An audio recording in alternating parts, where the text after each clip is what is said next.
Hi friends, Ganavi ಕಿಚನ್ಗೆ ಸ್ವಾಗತ. ನೀವು ಇದೇ ಫಸ್ಟ್ ಟೈಮ್ ನಮ್ಮ ವಿಡಿಯೋ ನೋಡ್ತಿದ್ರೆ ಪ್ಲೀಸ್ ಸಬ್ಸ್ಕ್ರೈಬ್ ಮಾಡ್ಕೊಂಡು ನೋಡಿ ಫ್ರೆಂಡ್ಸ್. ನಾವು ಹಾಕೋ ವಿಡಿಯೋ ನೀವೇ ಫಸ್ಟ್ ನೋಡ್ಬೋದು. ಇವತ್ತಿನ ರೆಸಿಪಿ ಬಂದು ಸೀಮೆ ಬದನೆಕಾಯಿ ಪಲ್ಯ. ಹೇಗೆ ಮಾಡೋದು ನೋಡೋಣ ಬನ್ನಿ. ನಾನಿಲ್ಲಿ 1 kg ಅಷ್ಟು ಸೀಮೆ ಬದನೆಕಾಯಿ ತೊಗೊಂಡಿದ್ದೀನಿ. ಸಿಪ್ಪೆ ಎಲ್ಲ ತೆಗೆದು ತೊಳೆದು ಸಣ್ಣಗೆ ಹೆಚ್ಕೊಂಡಿದ್ದೀನಿ. ನಾನಿಲ್ಲಿ ಮಸಾಲೆ ರುಬ್ಬಕ್ಕೆ ತೊಗೊಂಡಿದ್ದೀನಿ. ತೆಂಗಿನಕಾಯಿ, ಅರಿಶಿನ, ಶುಂಠಿ, ಹಸಿಮೆಣಸಿನ್ಕಾಯಿ ತೊಗೊಂಡಿದ್ದೀನಿ. ಇವೆಲ್ಲ ರುಬ್ಕೊಬೇಕು. ಒಗ್ಗರಣೆಗೆ ಈರುಳ್ಳಿ, ಕಡಲೆಬೇಳೆ, ಕೊತ್ತಂಬರಿ ಸೊಪ್ಪು, ಸಾಸಿವೆ ಇಷ್ಟು ತೊಗೊಂಡಿದ್ದೀನಿ. ಇವಾಗ ಮಸಾಲೆ ರುಬ್ಕೊಳ್ಳೋಕ್ಕೆ ರೆಡಿ ಮಾಡ್ಕೊಳ್ಳಿ.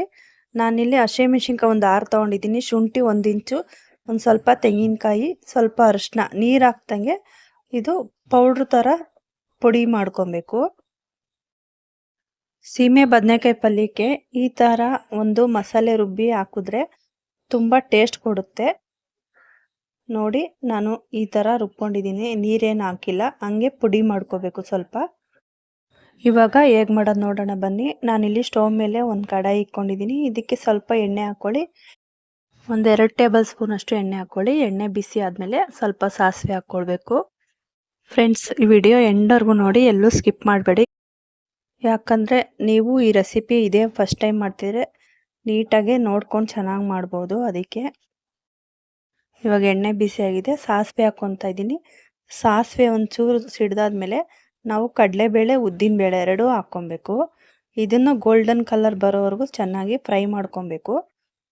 ನೋಡಿ, ಇಷ್ಟು ಫ್ರೈ ಆದರೆ ಸಾಕು. ಇವಾಗ ಈರುಳ್ಳಿ, ಕರಿಬೇವಿನ ಸೊಪ್ಪು ಹಾಕ್ಕೊತಾ ಇದ್ದೀನಿ. ಇದನ್ನು ಸ್ವಲ್ಪ ಫ್ರೈ ಮಾಡ್ಕೊಬೇಕು.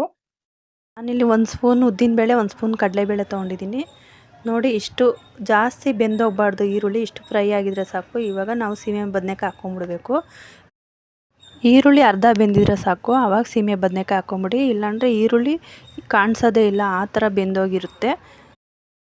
ಫ್ರೆಂಡ್ಸ್, ಈ ಥರ ಒಂದು ಸಲ ಟ್ರೈ ಮಾಡಿ, ಈ ಸೂಪರಾಗಿರುತ್ತೆ. ಒಂದು ಸಲ ಮಾಡಿದ್ರೆ ನೀವು ಆವಾಗವಾಗ ಇದೇ ಥರ ಮಾಡ್ಕೊಂಡು ತಿಂತೀರಾ, ಅಷ್ಟು ರುಚಿಯಾಗಿರುತ್ತೆ. ಸೀಮೆ ಬದನೆಕಾಯಿ ಪಲ್ಯ ಅಂತೂ ಸೂಪರಾಗಿರುತ್ತೆ. ಚಪಾತಿ, ರೊಟ್ಟಿ, ದೋಸೆ ಎಲ್ಲದಕ್ಕೂ ಚೆನ್ನಾಗಿರುತ್ತೆ. ಇವಾಗ ಸ್ವಲ್ಪ ಉಪ್ಪು ಹಾಕ್ಕೊಳ್ಳಿ. ಉಪ್ಪು ಹಾಕ್ಕೊಂಡು ಸ್ವಲ್ಪ ಚೆನ್ನಾಗಿ ಫ್ರೈ ಮಾಡ್ಕೊಳ್ಳಿ. ಇದಕ್ಕೆ ನೀರೇನು ಹಾಕಿಲ್ಲ, ನಾನು ಹಾಗೆ ಫ್ರೈ ಮಾಡ್ಕೊತಾ ಇದ್ದೀನಿ. ಹಂಗೆ ಬೇಯುತ್ತೆ.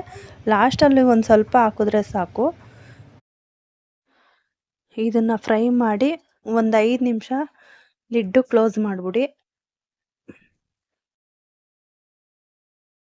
ನೋಡಿ, ಇವಾಗ 5 ನಿಮಿಷ ಆಯಿತು. ಲಿಡ್ಡು ಓಪನ್ ಮಾಡಿ ಸ್ವಲ್ಪ ಹಂಗೆ ಫ್ರೈ ಮಾಡಿ. ನಾವು ಇವಾಗ ರುಬ್ಕೊಂಡಿದ್ದೀವಲ್ಲ ಮಸಾಲೆ ಹಾಕ್ಕೊಬೇಕು. ನಾವೇನೇನು ತೊಗೊಂಡಿದ್ದೀವಿ, ಕಾಯಿ, ಶುಂಠಿ, ಹಸಿಮೆಣಸಿನ್ಕಾಯಿ, ಒಂಚೂರು ಅರಿಶಿನ ಪುಡಿ ಇಷ್ಟು ಹಾಕಿ ಪುಡಿ ಮಾಡ್ಕೊಂಡಿದ್ದೀವಲ್ಲ, ಇದನ್ನು ಲಾಸ್ಟಲ್ಲಿ ಹಾಕಿ ಸ್ವಲ್ಪ ಫ್ರೈ ಮಾಡ್ಕೋಬೇಕು. ನಾನಿಲ್ಲಿ ಮಿಕ್ಸಿ ಜಾರ್ಗೆ ಸ್ವಲ್ಪ ನೀರು ಹಾಕ್ಬಿಟ್ಟು ಅದನ್ನು ಹಾಕ್ಕೊತೀನಿ. ಇವಾಗ ನಾನು ಸ್ವಲ್ಪ ನೀರು ಹಾಕ್ತಾಯಿದ್ದೀನಿ. ಮಿಕ್ಸಿ ಜಾರ್ಗೆ ನೀರು ಹಾಕ್ಬಿಟ್ಟು ಅದನ್ನೇ ಹಾಕ್ತಾಯಿದ್ದೀನಿ. ಇದನ್ನು ಒಂದು 5 ನಿಮಿಷ ಕುಕ್ ಮಾಡಿಕೊಂಡ್ರೆ ಸಾಕು, ಬೆಂದಿರುತ್ತೆ.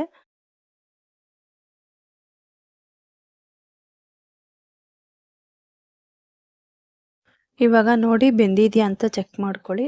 ನೋಡಿ, ನಾನು ಅಲ್ಲೇ ಒಂದು ಈ ಥರ ಮಾಡಿ ನೋಡ್ತಾ ಇದ್ದೀನಿ, ಬೆಂದೈತೆ. ನೋಡಿ, ಈ ಥರ ಪ್ರೆಸ್ ಆಗುತ್ತೆ. ಈ ಥರ ಆದರೆ ಬೆಂದೈತೆ ಅಂತ. ಲಾಸ್ಟಲ್ಲಿ ಒಂದು ಸ್ವಲ್ಪ ಕೊತ್ತಂಬರಿ ಸೊಪ್ಪು ಹಾಕ್ಕೊಳ್ಳಿ. ಫ್ರೆಂಡ್ಸ್, ಈ ಪಲ್ಯ ಅಂತೂ ತುಂಬ ರುಚಿಯಾಗಿ ಬಂದೈತೆ. ನೀವು ಒಂದ್ಸಲ ಟ್ರೈ ಮಾಡಿ. ಲಾಸ್ಟಲ್ಲಿ ಈ ಥರ ಸ್ವಲ್ಪ ಕೊತ್ತಂಬರಿ ಸೊಪ್ಪು ಹಾಕ್ಕೊಂಡು ಮಿಕ್ಸ್ ಮಾಡ್ಕೊಬಿಡಿ. ಪಲ್ಯ ಆಯಿತು. ಇವಾಗ ಸ್ಟವ್ ಆಫ್ ಮಾಡ್ಕೊಂಬಿಡಿ. ಫ್ರೆಂಡ್ಸ್, ಇದಾಗಿತ್ತು ಇವತ್ತಿನ ವಿಡಿಯೋ. ನೀವು ಈ ಥರ ಒಳ್ಳೆಯ ರೆಸಿಪಿಗೋಸ್ಕರ ಕಾಯ್ತಿದ್ರೆ ಪ್ಲೀಸ್ ಸಬ್ಸ್ಕ್ರೈಬ್ ಮಾಡ್ಕೊಂಡು ನೋಡಿ.